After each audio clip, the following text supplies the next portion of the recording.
بسم اللہ الرحمن الرحیم۔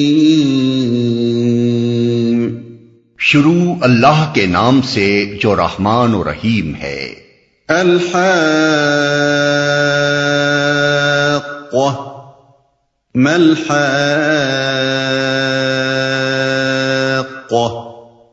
وما ادراک ما الحاقہ۔ ہونی شدنی، کیا ہے وہ ہونی شدنی، اور تم کیا جانو کہ وہ کیا ہے ہونی شدنی۔ ہونی شدنی اصل میں لفظ الحاقہ استعمال ہوا ہے، جس کے معنی ہے وہ واقعہ جس کو لازماً پیش آ کر رہنا ہے، جس کا آنا برحق ہے، جس کے آنے میں کسی شک کی گنجائش نہیں۔ قیامت کے لیے لفظ استعمال کرنا اور پھر کلام کا آغاز ہی اس سے کرنا خود بخود یہ ظاہر کرتا ہے کہ مخاطب وہ لوگ ہیں جو اس کے آنے کو جھٹلا رہے تھے۔ ان کو خطاب کر کے فرمایا جا رہا ہے کہ جس چیز کی تم تکذیب کر رہے ہو وہ شدنی ہے، تمہارے انکار سے اس کا آنا رک نہیں جائے گا۔ وہ کیا ہے ہونی شدنی؟ یکے بعد دیگرے یہ دو سوالات سامعین کو چونکانے کے لیے کیے گئے ہیں تاکہ وہ بات کی اہمیت کو سمجھیں اور پوری توجہ کے ساتھ آگے کی بات سنیں۔ کذبت ثمود وعاد بالقارعہ فأما ثمود فأهلكوا بالطاغیہ۔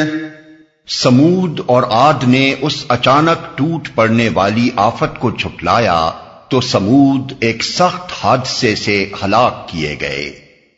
سمود کفار مکہ چونکہ قیامت کو جھٹلا رہے تھے اور اس کے آنے کی خبر کو مذاق سمجھتے تھے، اس لیے پہلے ان کو خبردار کیا گیا کہ وہ تو ہونی شدنی ہے، تم چاہے مانو یا نہ مانو وہ بہرحال آ کر رہے گی۔ اس کے بعد اب ان کو بتایا جا رہا ہے کہ یہ معاملہ صرف اتنا سادہ سا معاملہ نہیں ہے کہ کوئی شخص ایک پیش آنے والے واقعے کی خبر کو تسلیم کرتا ہے یا نہیں، بلکہ اس کا نہایت گہرا تعلق قوموں کے اخلاق اور پھر ان کے مستقبل سے ہے۔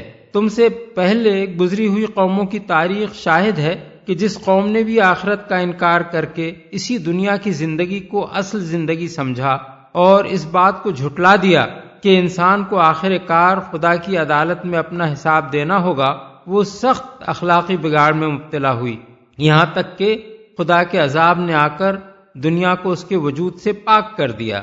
آفت اصل لفظ القارعہ ہے۔ قرع عربی زبان میں ٹھونکنے، کوٹنے، کھڑکھڑا دینے اور ایک چیز کو دوسری چیز پر مار دینے کے لیے بولا جاتا ہے۔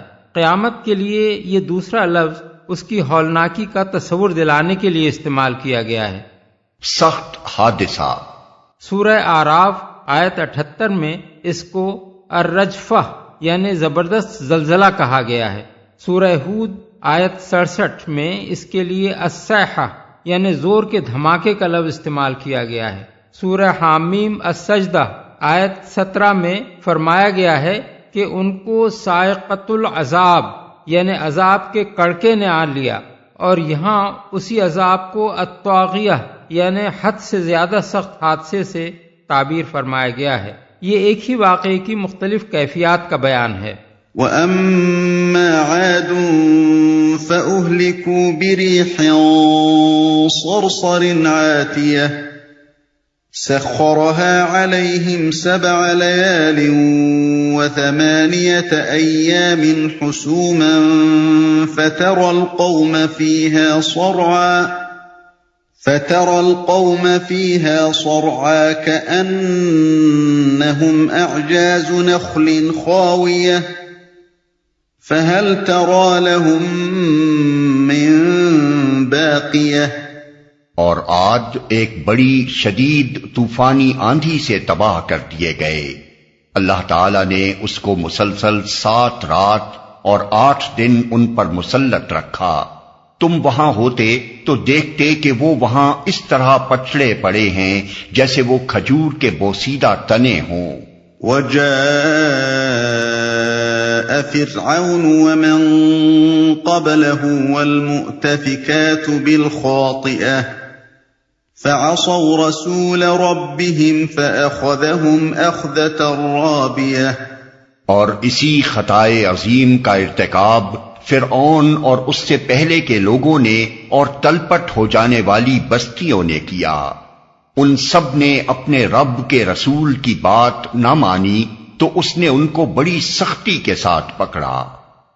بستیوں نے کیا مراد ہیں قوم لوط کی بستیاں، جن کے متعلق سورہ ہود آیت 82 میں اور سورہ ہجر آیت 74 میں فرمایا گیا ہے کہ ہم نے ان کو تلپٹ کر کے رکھ دیا۔ إِنَّا لَمَّا طَغَى الْمَاءُ حَمَلْنَاكُمْ فِي الْجَارِيَةِ لِنَجْعَلَهَا لَكُمْ تَذْكِرَةً وَتَعِيَهَا أُذُنٌ وَاعِيَةٌ۔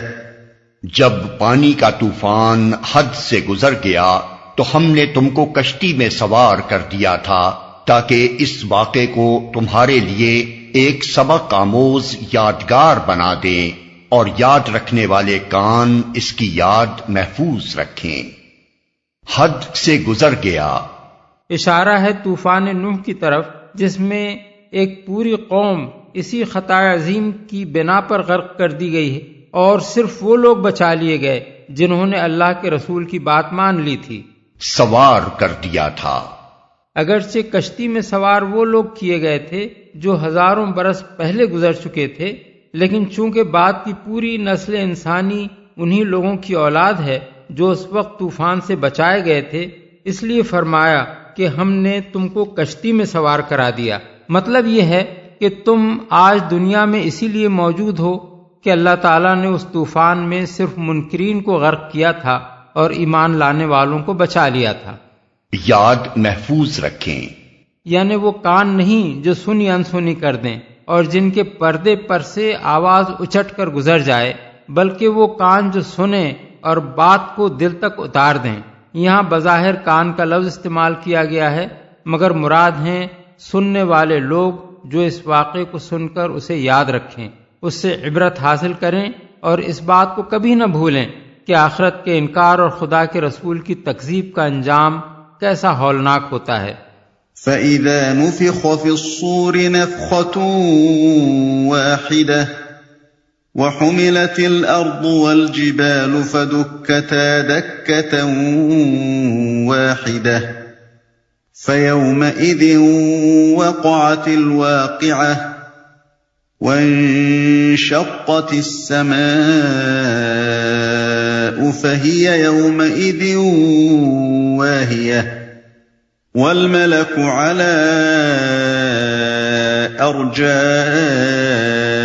أرجائها ويحمل عرش ربك فوقهم يومئذ ثمانية يومئذ تعرضون لا تخفى منكم خافية۔ پھر جب ایک دفعہ سور میں پھونک مار دی جائے گی اور زمین اور پہاڑوں کو اٹھا کر ایک ہی چوٹ میں ریزہ ریزہ کر دیا جائے گا، اس روز وہ ہونے والا واقعہ پیش آ جائے گا۔ اس دن آسمان پھٹے گا اور اس کی بندش ڈھیلی پڑ جائے گی، فرشتے اس کے اطراف و جوانب میں ہوں گے، اور 8 فرشتے اس روز تیرے رب کا عرش اپنے اوپر اٹھائے ہوئے ہوں گے۔ وہ دن ہوگا جب تم لوگ پیش کیے جاؤ گے، تمہارا کوئی راز بھی چھپا نہ رہ جائے گا۔ پھر جب آگے آنے والی آیات کو پڑھتے ہوئے یہ بات نگاہ میں رہنی چاہیے کہ قرآن مجید میں کہیں تو قیامت کے 3 مراحل الگ الگ بیان کیے گئے ہیں جو یکے بعد دیگرے مختلف اوقات میں پیش آئیں گے، اور کہیں سب کو سمیٹ کر پہلے مرحلے سے آخری مرحلے تک کے واقعات کو یکجا بیان کر دیا گیا ہے۔ مثال کے طور پر سورہ نمل آیت 87 میں پہلے نفخ صور کا ذکر کیا گیا ہے، جب تمام دنیا کے انسان یکلخت ایک ہولناک آواز سے گھبرا اٹھیں گے۔ اس وقت نظام عالم کے درہم برہم ہونے کی وہ کیفیات ان کی آنکھوں کے سامنے پیش آئیں گی جو سورہ حج آیت 1 اور 2، سورہ یاسین آیات 49 اور 50 اور سورہ تکویر آیات 1 تا 6 میں بیان ہوئی ہیں۔ سورہ زمر آیات 67 تا 70 میں دوسرے اور تیسرے نفخ صور کے متعلق بتایا گیا ہے کہ ایک نفخ پر سب لوگ مر کر گر جائیں گے، اور اس کے بعد جب پھر سور پھونکا جائے گا تو سب جی اٹھیں گے اور خدا کی عدالت میں پیش ہو جائیں گے۔ سورہ طٰہٰ آیات 102 تا 112، سورہ انبیاء آیات 101 تا 103، سورہ یاسین آیات 51 تا 53 اور سورہ قاف آیات 20 تا 22 میں صرف تیسرے نفخ سور کا ذکر ہے، لیکن یہاں اور بہت سے دوسرے مقامات پر قرآن میں پہلے نفخ سور سے لے کر جنت اور جہنم میں لوگوں کے داخل ہونے تک قیامت کے تمام واقعات کو ایک ہی سلسلے میں بیان کر دیا گیا ہے۔ اوپر اٹھائے ہوئے ہوں گے۔ یہ آیت متشابہات میں سے ہے جس کے معنی متعین کرنا مشکل ہے۔ ہم نہ یہ جان سکتے ہیں کہ عرش کیا چیز ہے اور نہ یہی سمجھ سکتے ہیں کہ قیامت کے روز 8 فرشتوں کے اس کو اٹھانے کی کیفیت کیا ہوگی، مگر یہ بات بہرحال قابل تصور نہیں ہے کہ اللہ تعالیٰ عرش پر بیٹھا ہوگا اور 8 فرشتے اس کو عرش سمیت اٹھائے ہوئے ہوں گے۔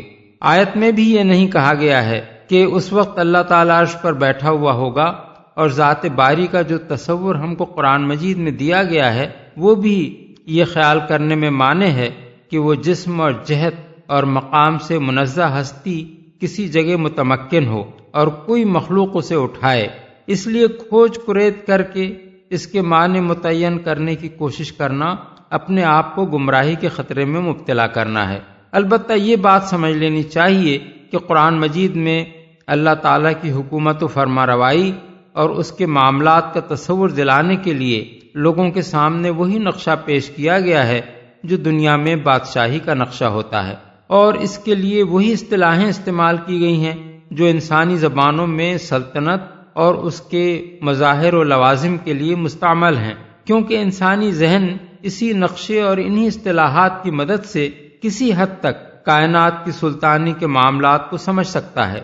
یہ سب کچھ اصل حقیقت کو انسانی فہم سے قریب تر کرنے کے لیے ہے، اس کو بالکل لفظی معنوں میں لے لینا درست نہیں ہے۔ فَأَمَّا مَنْ أُوتِيَ كِتَابَهُ بِيَمِينِهِ فَيَقُولُ هَاؤُمُ اقْرَءُوا كِتَابِيَهْ إِنِّي ظَنَنتُ أَنِّي مُلَاقٍ حِسَابِيَهْ۔ اس وقت جس کا نامہ اعمال اس کے سیدھے ہاتھ میں دیا جائے گا وہ کہے گا، لو دیکھو پڑھو میرا نامہ اعمال، میں سمجھتا تھا کہ مجھے ضرور اپنا حساب ملنے والا ہے۔ سیدھے ہاتھ میں دیا جائے گا۔ سیدھے ہاتھ میں نامہ اعمال کا دیا جانا ہی ظاہر کر دے گا کہ اس کا حساب بے باک ہے، اور وہ اللہ تعالی کی عدالت میں مجرم کی حیثیت سے نہیں بلکہ صالح انسان کی حیثیت سے پیش ہو رہا ہے۔ اغلب یہ ہے کہ اعمال ناموں کی تقسیم کے وقت صالح انسان خود سیدھا ہاتھ بڑھا کر اپنا نامہ اعمال لے گا، کیونکہ موت کے وقت سے میدان حشر میں حاضری تک اس کے ساتھ جو معاملہ پیش آیا ہوگا اس کی وجہ سے اس کو پہلے ہی یہ اطمینان حاصل ہو چکا ہوگا کہ میں یہاں انعام پانے کے لیے پیش ہو رہا ہوں، نہ کہ سزا پانے کے لیے۔ قرآن مجید میں یہ بات جگہ جگہ بڑی صراحت کے ساتھ بتائی گئی ہے کہ موت کے وقت ہی سے یہ بات انسان پر واضح ہو جاتی ہے کہ وہ نیک بخت آدمی کی حیثیت سے دوسرے عالم میں جا رہا ہے یا بدبخت آدمی کی حیثیت سے۔ پھر موت سے قیامت تک نیک انسان کے ساتھ مہمان کا سا معاملہ ہوتا ہے اور بد انسان کے ساتھ حوالاتی مجرم کا سا۔ اس کے بعد جب قیامت کے روز دوسری زندگی کا آغاز ہوتا ہے، اسی وقت سے صالحین کی حالت و کیفیت کچھ اور ہوتی ہے، اور کفار و منافقین اور مجرمین کی حالت و کیفیت کچھ اور۔ تفصیلات کے لیے ملاحظہ ہو تفہیم القرآن جلد 2 سورہ الانفال آیت 50، سورہ النحل آیات 28 اور 32، سورہ بنی اسرائیل آیت 97، جلد 1 سورہ طٰہٰ آیات 102، 103، 124 تا 126، سورہ الانبیاء آیت 103، سورہ الفرقان آیت 24، سورہ النمل آیت 89، جلد 4 سورہ سبا آیت 51، سورہ یاسین آیات 26، 27، سورہ المومن آیات 45، 46، جلد 5 سورہ محمد آیت 27، سورہ قاف آیات 19 تا 23۔ نامہ اعمال، یعنی نامہ اعمال ملتے ہی وہ خوش ہو جائے گا اور اپنے ساتھیوں کو دکھائے گا۔ سورہ انشقاق آیت 9 میں بیان ہوا ہے کہ وہ خوش خوش اپنے لوگوں کی طرف پلٹے گا۔ حساب ملنے والا ہے، یعنی وہ اپنی خوش قسمتی کی وجہ یہ بتائے گا کہ وہ دنیا میں آخرت سے غافل نہ تھا، بلکہ یہ سمجھتے ہوئے زندگی بسر کرتا رہا کہ ایک روز اسے خدا کے حضور حاضر ہونا اور اپنا حساب دینا ہے۔ فهو في عيشة راضية في جنة عالية قطوفها دانية كلوا واشربوا هنيئا بما أسلفتم في الأيام الخالية۔ پس وہ دل پسند عیش میں ہوگا، عالی مقام جنت میں، جس کے پھلوں کے گچھے جھکے پڑ رہے ہوں گے۔ ایسے لوگوں سے کہا جائے گا مزے سے کھاؤ اور پیو اپنے ان اعمال کے بدلے جو تم نے گزرے ہوئے دنوں میں کیے ہیں۔ وَأَمَّا مَنْ أُوتِيَ كِتَابَهُ بِشِمَالِهِ فَيَقُولُ يَا لَيْتَنِي لَمْ أُوتَ كِتَابِيَهْ وَلَمْ أَدْرِ مَا حِسَابِيَهْ يَا لَيْتَهَا كَانَتِ الْقَاضِيَةَ مَا أَغْنَى عَنِّي مَالِيَهْ هَلَكَ عَنِّي سُلْطَانِيَهْ۔ اور جس کا نامہ اعمال اس کے بائیں ہاتھ میں دیا جائے گا وہ کہے گا کاش میرا اعمال نامہ مجھے نہ دیا گیا ہوتا اور میں نہ جانتا کہ میرا حساب کیا ہے۔ کاش میری وہی موت جو دنیا میں آئی تھی فیصلہ کن ہوتی۔ آج میرا مال میرے کچھ کام نہ آیا، میرا سارا اقتدار ختم ہو گیا۔ بائیں ہاتھ میں دیا جائے گا۔ سورہ انشقاق میں فرمایا گیا ہے اور جس کا نام اعمال اس کی پیٹھ کے پیچھے دیا جائے گا۔ غالباً اس کی صورت یہ ہوگی کہ مجرم کو چونکہ پہلے ہی سے اپنے مجرم ہونے کا علم ہوگا اور وہ جانتا ہوگا کہ اس نامہ اعمال میں اس کا کیا کچا چٹھا درج ہے، اس لیے وہ نہایت بددلی کے ساتھ اپنا بائیں ہاتھ بڑھا کر اسے لے گا اور فوراً پیٹھ کے پیچھے چھپا لے گا تاکہ کوئی دیکھنے نہ پائے۔ مجھے نہ دیا گیا ہوتا، یعنی مجھے یہ نامہ اعمال دیکھ کر میدان حشر میں علانیہ سب کے سامنے ذلیل اور رسوا نہ کیا جاتا اور جو سزا بھی دینی تھی دے ڈالی جاتی۔ میرا حساب کیا ہے؟ یعنی مجھے نہ بتایا جاتا کہ میں دنیا میں کیا کچھ کر کے آیا ہوں۔ دوسرا مطلب اس آیت کا یہ بھی ہو سکتا ہے کہ میں نے کبھی یہ نہ جانا تھا کہ حساب کیا بلا ہوتی ہے، مجھے کبھی یہ خیال تک نہ آیا تھا کہ ایک دن مجھے اپنا حساب بھی دینا ہوگا اور میرا سب کیا کرایا میرے سامنے رکھ دیا جائے گا۔ فیصلہ کن ہوتی، یعنی دنیا میں مرنے کے بعد میں ہمیشہ کے لیے معدوم ہو گیا ہوتا اور کوئی دوسری زندگی نہ ہوتی۔ سارا اقتدار ختم ہو گیا۔ اصل الفاظ ہیں ہلک عنی سلطانیہ۔ سلطان کا لفظ دلیل و حجت کے لیے بھی استعمال ہوتا ہے اور اقتدار کے لیے بھی۔ اگر اسے دلیل و حجت کے معنی میں لیا جائے تو مطلب یہ ہوگا کہ جو دلیل بازیاں میں کیا کرتا تھا وہ یہاں نہیں چل سکتی، میرے پاس اپنی صفائی میں پیش کرنے کے لیے اب کوئی حجت نہیں رہی۔ اور اقتدار کے معنی میں لیا جائے تو مراد یہ ہوگی کہ دنیا میں جس طاقت کے بلبوتے پر میں اکڑتا تھا وہ یہاں ختم ہو چکی ہے۔ اب یہاں کوئی میرا لشکر نہیں، کوئی میرا حکم ماننے والا نہیں، میں ایک بے بس اور لاچار بندے کی حیثیت سے کھڑا ہوں جو اپنے دفاع کے لیے کچھ نہیں کر سکتا۔